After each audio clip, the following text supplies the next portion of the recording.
अजित पवार यांच्या ज्या काही फाईल्स होत्या ज्यासाठी ते भाजपात गेले, ती फाईल पुन्हा उघडण्यात आली होती त्यांच्या मृत्यूपूर्वी. एक लक्षात घ्या, अजित पवारांचा अपघात हा नक्कीच संशयास्पद आहे आणि रोहित पवार हे फक्त राजकीय नेते नसून रोहित पवार हे त्यांच्या कुटुंबाचे महत्त्वाचे घटक आहेत. ते विधिमंडळाचे सदस्य आहेत. त्यांच्या कुटुंबातल्या लोकांना जर संशय असेल आणि सरकारच्या तपासावर विश्वास नसेल तर इतकं मोठं कुटुंब आहे, महत्त्वाचं आहे महाराष्ट्रातलं, देशातलं, त्यांनी जर स्वतंत्र एजन्सी मार्फत काही माहिती काढण्याचा प्रयत्न केला असेल तर त्याच्याकडे तुम्ही सकारात्मक दृष्टीनं पाहिलं पाहिजे. इतका मोठ्या नेत्याचा मृत्यू संशयास्पदरित्या होतो आणि कुटुंबाचा सरकारी तपास यंत्रणेवरती विश्वास नाही. माझ्या माहितीप्रमाणे अजित पवार यांच्या ज्या काही फाईल्स होत्या ज्यासाठी ते भाजपात गेले, ती फाईल पुन्हा उघडण्यात आली होती त्यांच्या मृत्यूपूर्वी. खास करून जरंडेश्वर साखर कारखान्याचं कर्जाचा विषय होता. ती फाईल इथून अमित शहांकडे गेली क्लोज करण्यासाठी, पण अमित शहाने त्याच्यावरती ही फाईल क्लोज करू नये असा निगेटिव्ह शेरा मारून पुन्हा महाराष्ट्रात पाठवलं.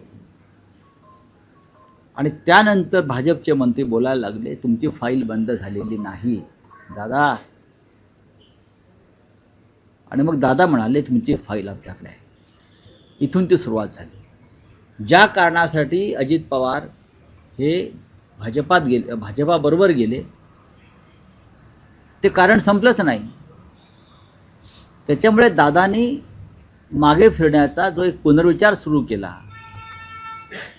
तिथून या सगळ्या रहस्यमय घडामोडींना सुरुवात झाली. अमित शहाने ती फाईल बंद करण्यास नकार दिला. आपण जर कोणाला मिळाली तर त्या फाईलची शेरे जाऊन पाहू शकता. खास करून जरंडेश्वर साखर कारखान्याची जी फाईल आहे, जो कर्जाचा विषय आहे, त्या संदर्भातला वित्तीय संस्थांचा, त्यात घोटाळा झाल्यामुळे जरंडेश्वरची संपत्ती जप्त करण्यात आली होती दादांची वेळी. पण ती फाईल अचानक उघडण्यात आली आणि केंद्रीय सहकार मंत्र्यांनी ती चौकशी थांबवू नये, फाईल क्लोज करू नये अशा प्रकारचा शेरा मारून ती फाईल महाराष्ट्रात पाठवली. आणि त्यानंतर महाराष्ट्रात गेल्या 3 महिन्यापासून दादा विरुद्ध भाजपा हे सुरू झालं.